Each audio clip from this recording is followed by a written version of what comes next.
ನಮಸ್ಕಾರ ಫ್ರೆಂಡ್ಸ್. ದಂಡಪಾಣಿ ಜ್ಞಾನ ಮಂದಿರ ಅಂತಂದ್ಬಿಟ್ಟು ಸುಬ್ರಹ್ಮಣ್ಯ ಸ್ವಾಮಿ ದೇವಸ್ಥಾನ ಇದು. ರಾಜಾಜಿನಗರದಲ್ಲಿದೆ. ಕೈಲಾಸ ವೈಕುಂಠ ಕ್ಷೇತ್ರ ಇದೆಯಲ್ಲ, ಅಲ್ಲಿ ಮೊದಲಿಗೆ ಸಿಗೋದು ಸುಬ್ರಹ್ಮಣ್ಯ ಸ್ವಾಮಿ ದೇವಸ್ಥಾನ. ಅಂದರೆ ದೇವಸ್ಥಾನದ ಒಳಗಡೆ ದೇವ್ರದ್ದು ಫೋಟೋ ತೆಗಿಬಾರ್ದು ಅಂತ ಹೇಳಿದ್ರು.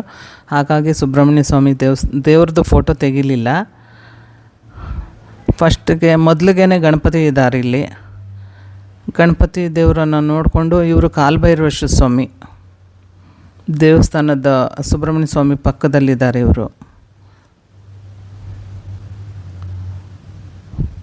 ಆಮೇಲೆ ಕನಕದುರ್ಗ ಇದ್ದಾರೆ, ತಾಯಿ ಕನಕದುರ್ಗಾದೇವಿ. ಅಂದರೆ ತುಂಬಾ ಅದ್ಭುತವಾಗಿದೆ ತಾಯಿ ಸನ್ನಿಧಿನೂ ಅಷ್ಟೇ. ಎಷ್ಟು ದೊಡ್ಡದಾದಂಥ ದೇವಿ ಅಂದರೆ ಇಷ್ಟು ಉದ್ದವಾದ ಮೂರ್ತಿನ ಪ್ರತಿಷ್ಠಾಪಿಸಿದ್ದಾರೆ. ತುಂಬ ಚೆನ್ನಾಗಿದೆ. ಮೆಜೆಸ್ಟಿಕ್ಕಿಂದನೂ ತುಂಬ ಹತ್ತಿರದಲ್ಲೇ ಇದೆ. ಭಾಷ್ಯಂ ಸರ್ಕಲಲ್ಲಿ ಇಳ್ಕೋಬೇಕು.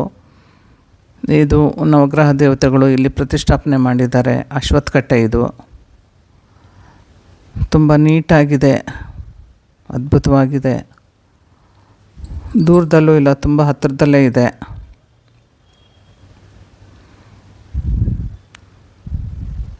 ಈ ದೇವಸ್ಥಾನದ ಪಕ್ಕದಲ್ಲೇ ಇವರು ಶನಿ ಪರಮಾತ್ಮ,